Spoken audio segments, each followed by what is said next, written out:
Mari kita akan lihat firman Tuhan. Firman Allah terdapat di dalam Matius pasal 24 ayatnya yang ke-13. Sekali lagi Matius 24 ayat 13, saya akan bicara tentang setia sampai akhir. Sekali lagi setia sampai akhir. Itulah tema khotbahku pada Minggu 2 November pada hari ini.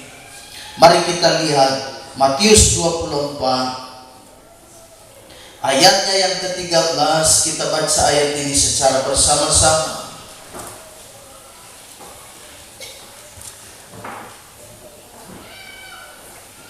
Matius 24 ayat 13, yang sudah dapat katakan amin. Amin. Saudara duduk saja, kita baca ayat ini bersama-sama. 2, 3, mulai. Tetapi orang yang bertahan sampai pada kesudahan akan selamat. Sekali lagi, tetapi orang yang bertahan sampai pada kesudahan akan selamat. Puji Tuhan. Jadi setia sampai akhir. Itulah tema khotbah kita di minggu hari ini. Firman Allah berkata, di situ Yesus menyampaikan firman Allah, menyampaikan kepada murid-muridnya, siapa yang bertahan sampai akhir, maka dia akan memperoleh keselamatan. Dia akan dipahalai, dia akan dimahkotai. Karena itu saya dan saudara tetap setia. Tetapi orang yang bertahan sampai pada kesudahan, dia akan selamat. Ada saat di mana saudaraku kita disebut sebagai awal orang percaya. Kita awal-awal mengenal Tuhan. Kita beriman kepada Yesus. Tetapi di akhir perjalanan hidup kita juga harus mengakhiri pertandingan itu dengan benar, dengan baik. Seperti Paulus berkata, aku telah mengakhiri pertandingan itu dengan benar, dengan baik. Ada saat di mana saya dan saudara disebut dengan mula-mula, cinta mula-mula. Kita pertama kali jumpa dengan Yesus Kristus. Kita pertama kali beriman, terima Tuhan. Dan karena itu saya dan saudara, maka disitulah permulaan kita terima Tuhan. Tetapi ada juga masa di mana seseorang itu, apakah dia mengakhiri pertandingan itu dengan benar, atau dia berakhir dengan cara yang tidak benar. Dia berakhir dengan cara yang tragis, yang itu dia tinggalkan imannya, menyangkal Yesus Kristus.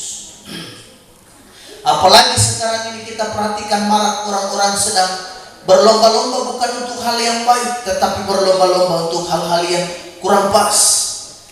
Mereka menganggap bangga kalau mereka bisa tinggalkan Tuhan. Mereka menganggap bangga kalau mereka bisa menyangkal Yesus dan menyangkal iman. Jadi kita sedang berada di masa di mana iman kita sedang diuji luar biasa. Di mana kekristenan kita, kesetiaan kita sedang diuji. Banyak orang mengawali dengan iman tetapi mengakhirinya juga dengan tinggalkan iman. Jadi karena itu setia sampai akhir. Kita akan belajar dari perikop judul khotbah ini, dari seorang yang bernama Asa. Ada seorang raja yang bernama Raja Asa dalam 2 Tawarik pasal 15 dan 2 Tawarik pasal 16. Berkaitan dengan tema khotbah kita tentang setia sampai akhir, maka kita akan belajar dari riwayat seorang raja yang bernama Raja Asa. Raja Asa dia berasal dari kerajaan Yehuda, saudara. Kita tahu bahwa 12 suku ini berasal dari anak-anak Yakub. Yakub punya anak 12 dan itulah mereka disebut Israel. Dan 12 orang anak ini, dari 12 bersaudara ini kita kenal ada Israel. Maka muncullah 12 suku, yaitu suku Israel. Tetapi setelah Salomo mati, Salomo meninggal, kerajaan ini dia pecah, saudara. Dia terbagi menjadi 2, yaitu menjadi kerajaan utara dan kerajaan sebelah selatan. Dia pecah jadi 2, kerajaan utara dan kerajaan selatan. Kerajaan utara terdiri dari 10 suku, dan mereka tetap mengatasnamakan kerajaan Israel, namanya tetap Israel. Tetapi yang selatan hanya 2 suku aja. yaitu Yehuda dan Benyamin, cuma dua suku ini. Dan mereka mengatasnamakan kerajaan Yehuda. Jadi satu kerajaan Israel, satu kerajaan Yehuda. Saudara, mereka bersaudara pecah, terbagi dua. Yehuda dengan Benyamin memisahkan diri. Yang 10 suku tetap tinggal, 2 suku pisahkan diri. Kita berdiri sendiri. Salomo mati, kerajaan itu pecah jadi 2. Dan kita tahu Raja Asa itu berasal dari kerajaan Yehuda, yang 2 suku ini. Nah, kita melihat bahwa Asa itu punya pengertian yang sangat bagus sekali. Arti daripada Asa adalah penyembuh. Jadi orang ini boleh dibilang adalah orang yang mendatangkan kesembuhan.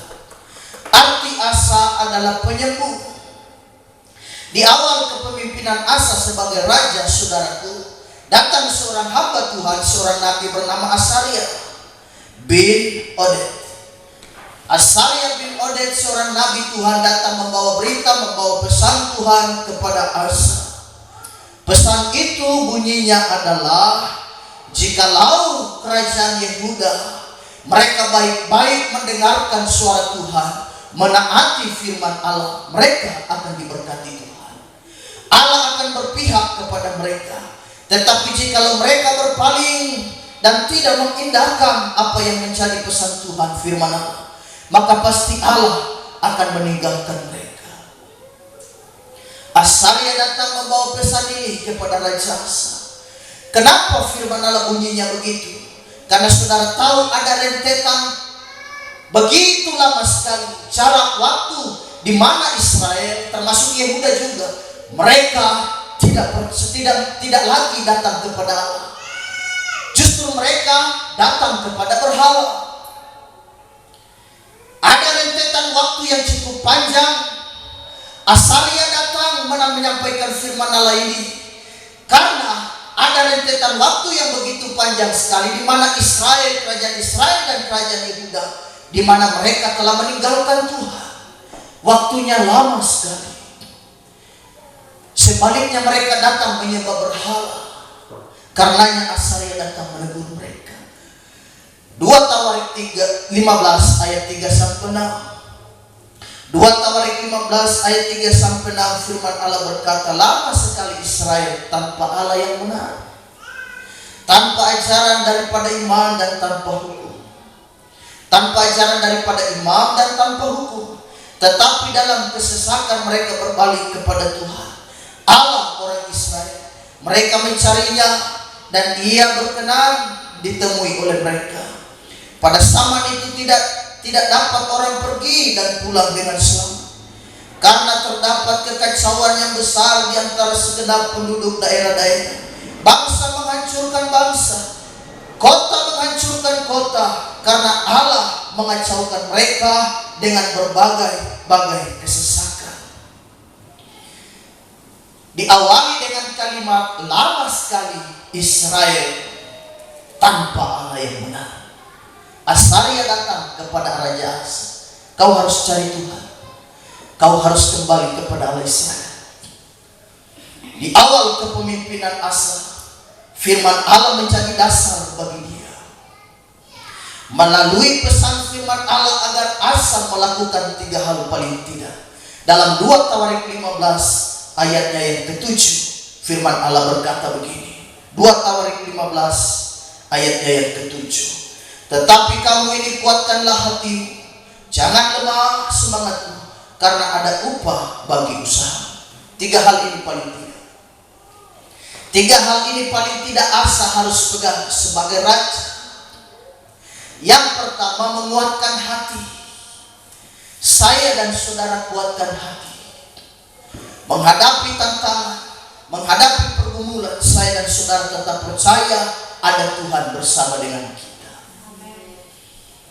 Dia Allah yang tidak pernah tinggalkan saya dan saudara sedetik pun. Firman Allah berkata, dia Allah Israel yang tidak pernah tertidur dan tidak pernah terlelap. Tertidur dan tidak pernah terlelap adalah ibaratnya bagaikan seorang yang sedang mengawasi. Dia Allah yang sedang mengontrol kehidupan saya dan saudara. Yang kedua, jangan lemah semangatmu. Firman Allah datang kepada Asa, jangan lemah semangat.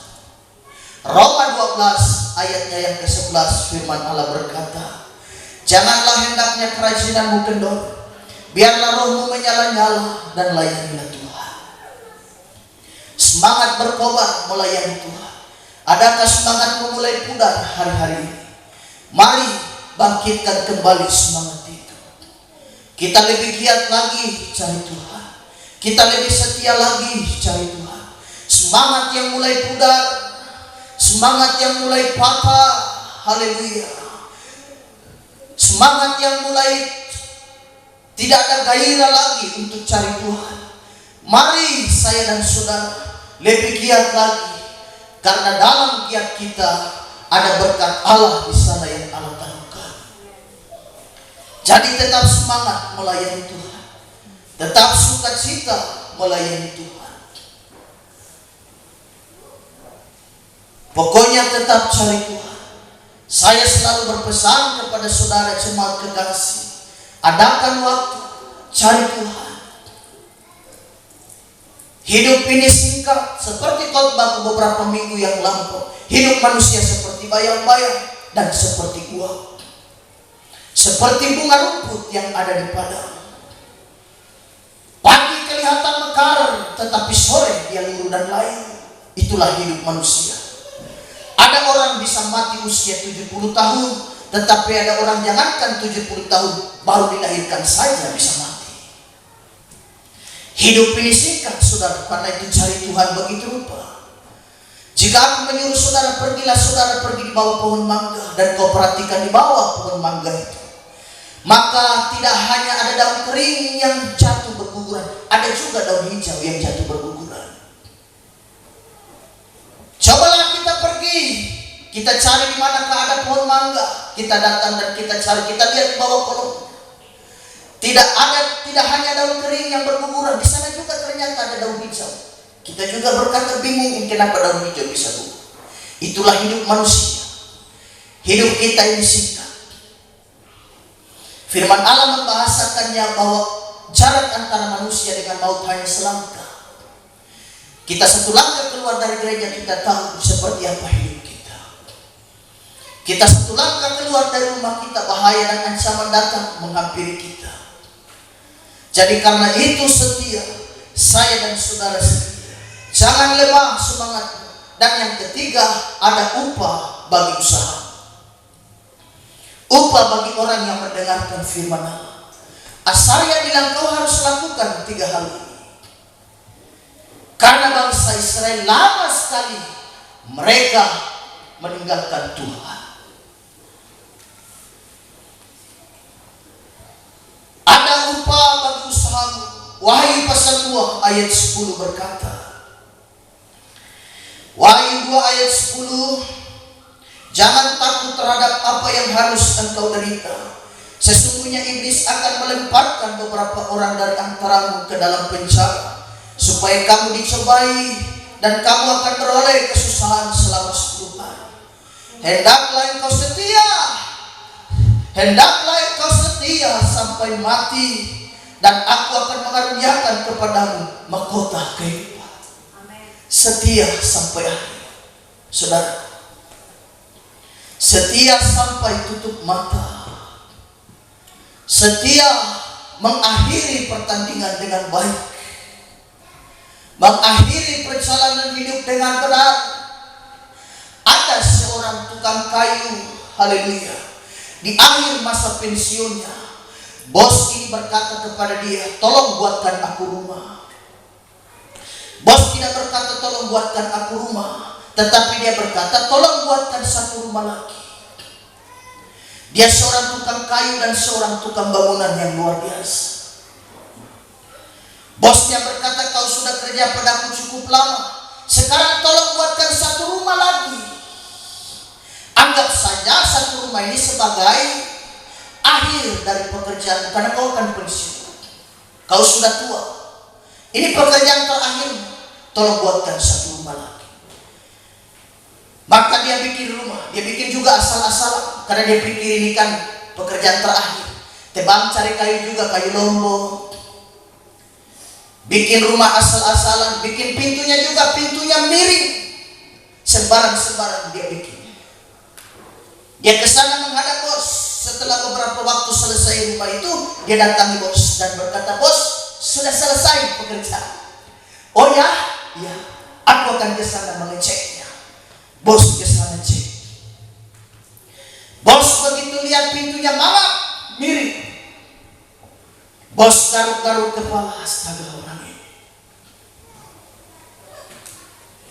Bos ambil kunci rumah itu dan serahkan sama dia. "Ini kunci rumah ini. Dan rumah ini milikmu." "Hah? Rumah ini milik saya?" "Ya, rumah ini milikmu." Ya, dia menyesal luar biasa. "Kalau tahu rumah ini milik saya bikin engselnya dari emas. Saya bikin lantainya dari mutiara." Banyak kali manusia seperti itu. Di akhir perjalanan hidupnya hidup sembarang-sembarang, hidup asal-asalan. Dia menyesal. Andai kata aku tahu rumah ini akan diberikan dan diserahkan bos kepadaku, karena bos berkata ini adalah pekerjaan terakhirmu, maka rumah ini menjadi milikmu. Ya, dia menyesal. Dia bikin sembarang-sembarang. Andai kata rumah ini milikku, aku tahu dari awal. Kursinya, sofanya pun aku lapisi dengan emas. Dindingnya pun aku buat dari barang-barang berharga. Itulah hidup manusia. Jadi kalau saudara sudah iring Tuhan dengan sungguh, sampai tutup mata kau dikenal orang beriman. Haleluya. Jangan tinggalkan Tuhan. Pokoknya setia dari masa muda sampai tutup mata pun kau tetap setia. Di peti matimu pun tertulis orang ini setia melayani Tuhan. Bayangkan di peti mayat tertulis orang ini setia cari Tuhan. Apa respon Asa terhadap firman Allah? Dia melakukannya luar biasa. 2 Tawarik 15 ayat yang ke-8. Ketika Asaria Nabi Tuhan datang untuk menasihati Asa, responnya bagaimana? Wah, responnya luar biasa sekali. 2 Tawarik pasal 15 ayat 8 firman Allah berkata, ketika Asa mendengar perkataan nubuat yang diucapkan oleh Nabi Asaria bin Odet itu, ia menguatkan hatinya dan menyingkirkan dewa-dewa kekejian dari seluruh tanah Yehuda dan Benyamin, dan dari kota-kota yang direbutnya di pegunungan Efraim.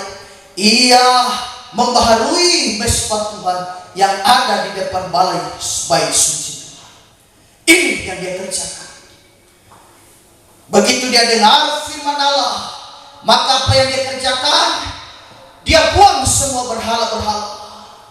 Dia bersihkan semua tempat-tempat penyembahan berhala. Kita harus kembali pada penyembahan yang benar. Dia membaharui sistem penyembahan yang benar, harus kembali kepada penyembahan yang benar itu. Kita harus kembali kepada Allah yang benar. Haleluya.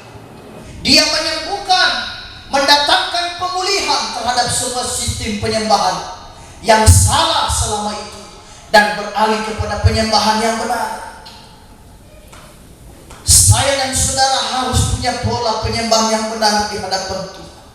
Jangan bawa dunia di dalam gereja. Kita harus menggarami dunia, jangan dunia menggarami kita. Kita harus menjadi berkat, kita harus menjadi contoh.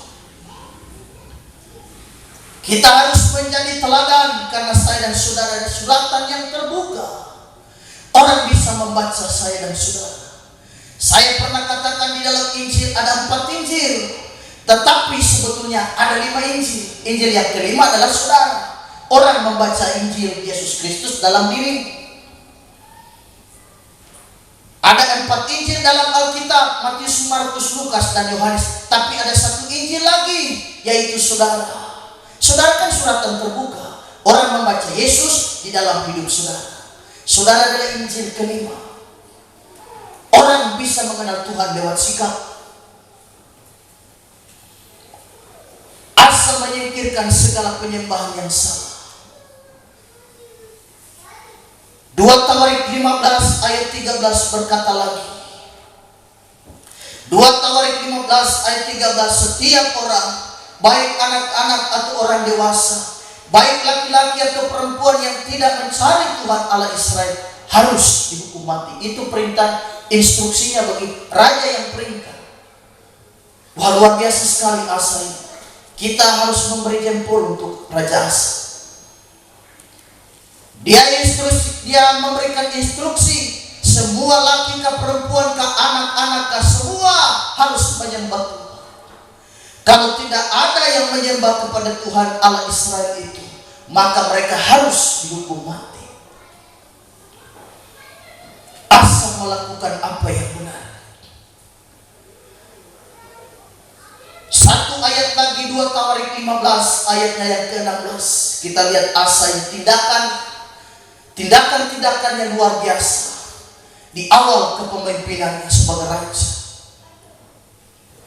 2 Tawarik 15 ayat 16 berkata, bahkan Raja Asa memecat Maakah neneknya dari pangkat ibu suri karena neneknya ini membuat patung Asyera yang kecil. Asa merobohkan patung yang kecil itu, menumbuknya sampai halus dan membakarnya di lembah Kidron. Saking beraninya Asa, tidak segan-segan memecat neneknya sendiri dari jabatan ibu suri. Kalau aku pecat, berhenti dari ibu suri, karena kau kedapatan rupanya kau membuat patung Asyera, kau menyembah berhala. Bayangkan nenek sendiri pecat. Biasakan orang sungkan, ini orang tua ya, tapi dia nggak segan-segan. Yang namanya berkaitan dengan penyembahan berhala, pokoknya tidak ada kompromi. Jadi saya dan saudara tetap pegang Tuhan. Apapun yang terjadi, Tuhan menjadi nomor 1 dalam hidup kita. Yesus menjadi pegangan saya dan saudara. Kemanapun kita melangkah, haleluya, kemanapun kita pergi, Yesus menjadi andalan kita. Yesus menjadi pegangan kita, haleluya.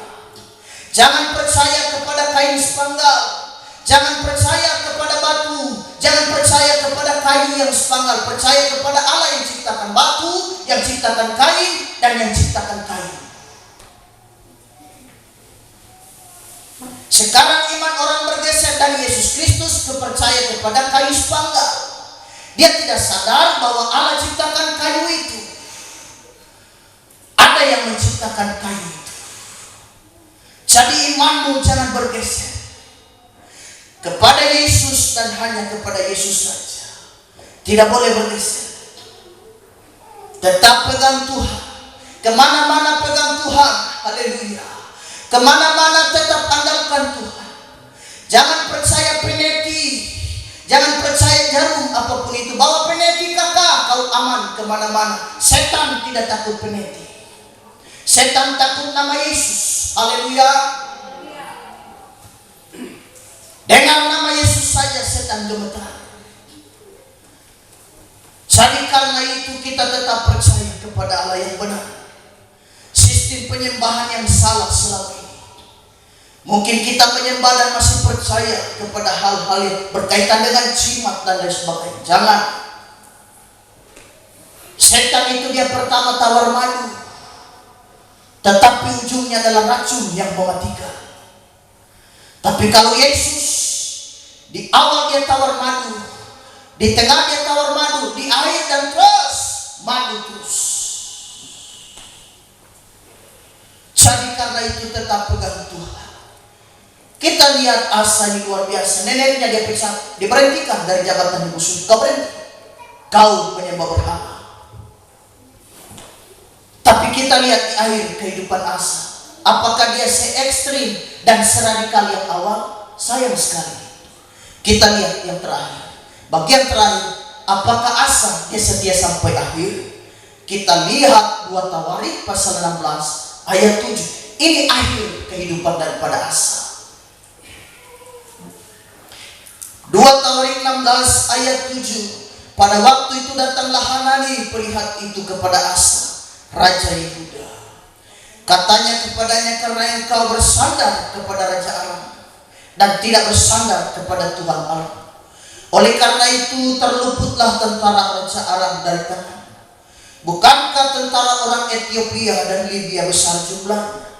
kereta dan orang berbudaya sangat banyak. Namun Tuhan telah menyerahkan mereka ke dalam tangan karena engkau bersandar kepada. Karena mata Tuhan menjelajah seluruh bumi untuk melimpahkan kekuatannya kepada mereka yang bersungguh hati terhadap Dia. Dalam hal ini engkau telah berlaku bodoh. Oleh sebab itu, mulai sekarang ini engkau akan mengalami peperangan. Ada seorang hamba Tuhan, nabi Tuhan yang bernama Hanani, seorang pelihat itu datang menyampaikan pesan. Pesan yang pertama Asaria menguatkan dia, tapi pesan yang kedua dari Hanani ingatkan dia. Dia juga kini kembali telah berseru di hadapan Tuhan. Di akhir perjalanan hidupnya, Asa tinggalkan Tuhan. Dia telah berlaku bodoh. 2 Tawarik 16 ayat 10 ayat terakhir. Coba kita lihat. 2 Tawarik 16 ayatnya yang ke-10.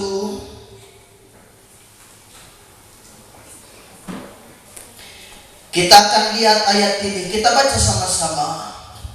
2 Tawarik 16 ayatnya yang ke-10, firman Allah berkata, maka sakit hatilah Asa karena perkataan pelihat itu, sehingga ia memasukkannya ke dalam penjara, sebab memang ia sangat marah terhadap dia karena perkara itu. Pada waktu itu Asa menganiaya juga beberapa orang dari rakyat. Wah, kasihan sekali. Nabi Tuhan dimasukkan di penjara karena apa? Sakit hati.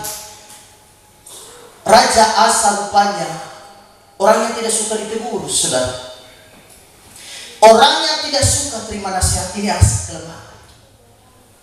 Rupanya dia tidak suka menerima nasihat, sehingga begitu dia terima nasihat dari Hanani, apa yang dia lakukan?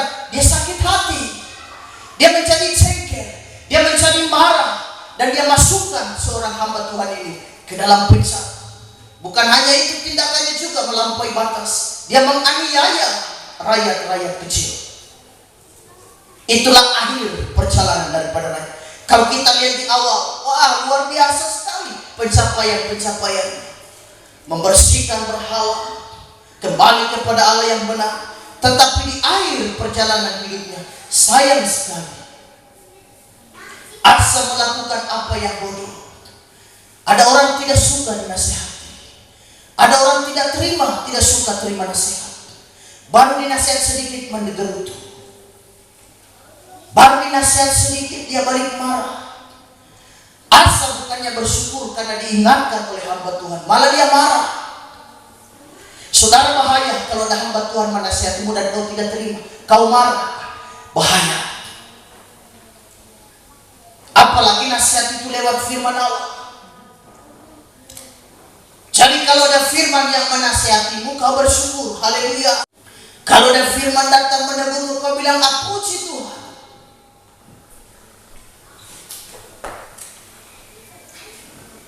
Saudara sedang diingatkan dan dinasihati supaya kita berubah. Asa tidak mau menerima nasihat. Dia marah, saudara. Jadi kalau saudara dinasihati, ibu gembala panggil saudara dinasihati, hamba Tuhan memanggil saudara nasihati saudara, terima, bersyukur. Orang menasihatimu pertanda dia sayang padamu. Dia mengingatkanmu, jangan jalan ke kiri nak, ke kiri itu jurang, ke kanan nak, ke kanan itu jalan yang baik.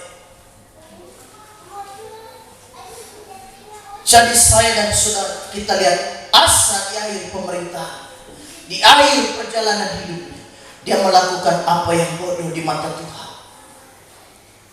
Saya dan saudara tidak boleh seperti itu.